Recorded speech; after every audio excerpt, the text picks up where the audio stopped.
और बोला कि महात्मा गांधी एक हरिजन और साहूकार की शादी को आशीर्वाद देने के लिए तैयार हैं। आपकी क्या राय है? रमन भाई ऋषि ने बोला, गांधी अपना काम कर रहा है और मैं अपना काम करने आया हूँ।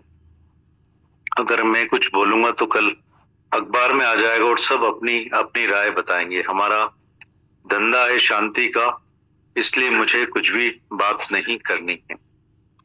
दादावान कहते हैं, हरिजन रमणमय ऋषि के पास आया और बोला कि महात्मा गांधी एक हरिजन और साहूकार की शादी को आशीर्वाद देने के लिए तैयार है। आपकी क्या राय है? रमणमय ऋषि ने बोला, गांधी अपना काम कर रहा है और मैं अपना काम करने आया हूं। अगर मैं कुछ बोलूंगा तो कल अखबार में आ जाएगा और सब अपनी अपनी राय बताएंगे। हमारा धंधा है शांति का, इसलिए मुझे कुछ भी बात नहीं करनी। दादा कहते हैं आगे, एक निशानी सच्चे गुरु की यह है कि उसके सामने बैठने से तुमको अंदर का आनंद आ जाएगा। जिस मिलिए चित्त होए आनंद, उसको सतगुरु कहिए। हमें ऐसा नहीं देखना है कि कैसे अच्छे जवाब दिए, कैसे पूरे जवाब दिए, कितनी लॉजिक वाली बात बोली। बहुत समझ है, पर जिसको देखने से ही हमारे दिल में आनंद आता है, ऐसा आनंद रमणमय ऋषि की हाजिरी में बहुत लोगों को अनुभव हुआ था। दादा भगवान आगे कहते हैं, इच्छा मात्रम अविद्या। शुभ इच्छा भी रुकावट है, भले भगवान पाने की इच्छा भी रुकावट है। Even the desire to find God becomes an obstacle in finding God. तुम पहले ही भगवान हो, यह सदगुरु के मुख से एक बार सुनकर पक्का करो। जो जो जाने तिस सदा सुख होए। जो अंदर है उसको बाहर कैसे ढूंढेंगे? अगर भगवान को ढूंढेंगे तो उससे दूर हो जाएंगे। नजदीक में नजदीक चीज देखने में नहीं आती है। दादा कहते हैं, निष्काम इच्छा और अहंकार रहित होता है। कितने भी अच्छे कर्म स्वार्थी और सकामी अगर मनुष्य करे तो वह नरक का द्वार है। इच्छा और अहंकार रहित भगवान होता है। कृष्ण का कर्म अक्षर लगता ही निष्काम से है। सकामी कृपणा है, ऐसा गीता में बोला है। इसलिए भगवान ने बोला है, सर्व कर्मान संन्यासे सर्व धर्मान परित्यजे। यानी सब कर्म धर्म फर्ज छोड़ के तुम माम एकम की शरण लो। मैं ही तो हूं, दूसरा कुछ है ही नहीं। Service that aims rewards is no service at all. वह निष्काम सेवा नहीं है जिसमें तुम फल की इच्छा रखते हो। To suppress the desire is also desire itself. अगर इच्छा को रोकने की इच्छा तुमको होती है तो वह भी तो इच्छा ही है। इच्छा को रोकने का मतलब है मेरे में इच्छा नहीं हो। ये रोकने की इच्छा तुमको होती है कि मेरे में यह इच्छा नहीं है, तो यह भी अच्छा है। इसलिए हर एक इच्छा को छोड़ना चाहिए। इच्छा मात्रम अविद्या।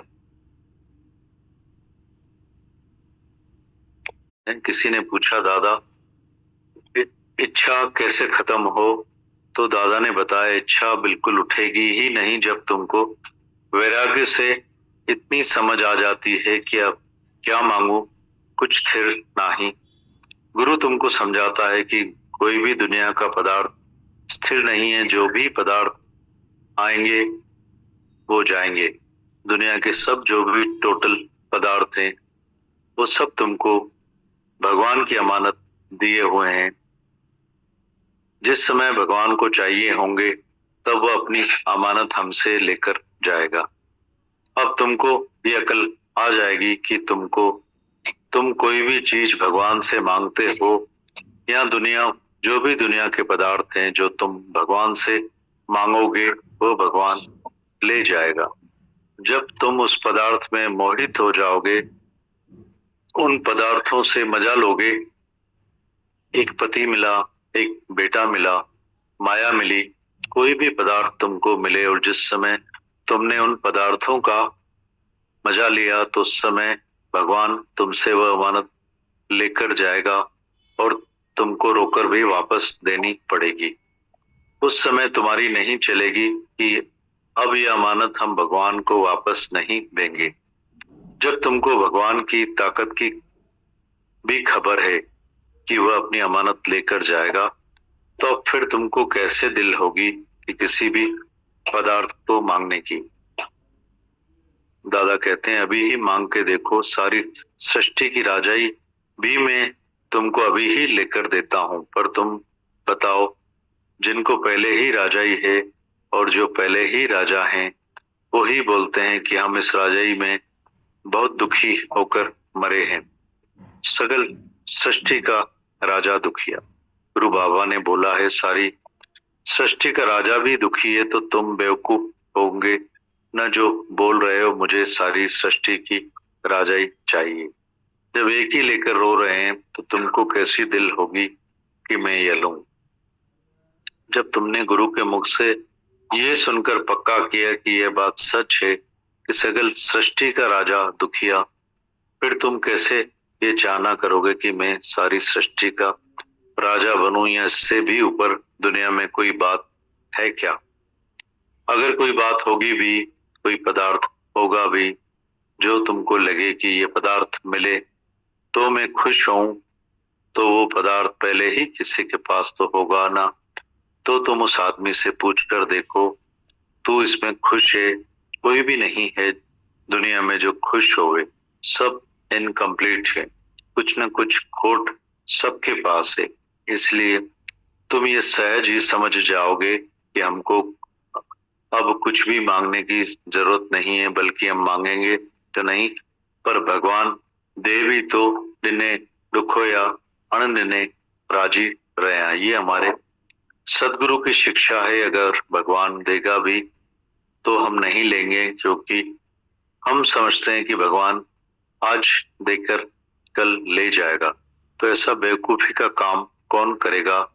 इसलिए जब तुम इच्छा मात्रम अविद्या समझोगे और यह पक्का करोगे कि सब पदार्थ दुनिया के मिथ्या हैं, क्या मांगू कुछ स्थिर नहीं, तो तुमको ऐसी स्थिरता आ जाएगी जो तुमको किसी भी पदार्थ पर दिल नहीं होगी।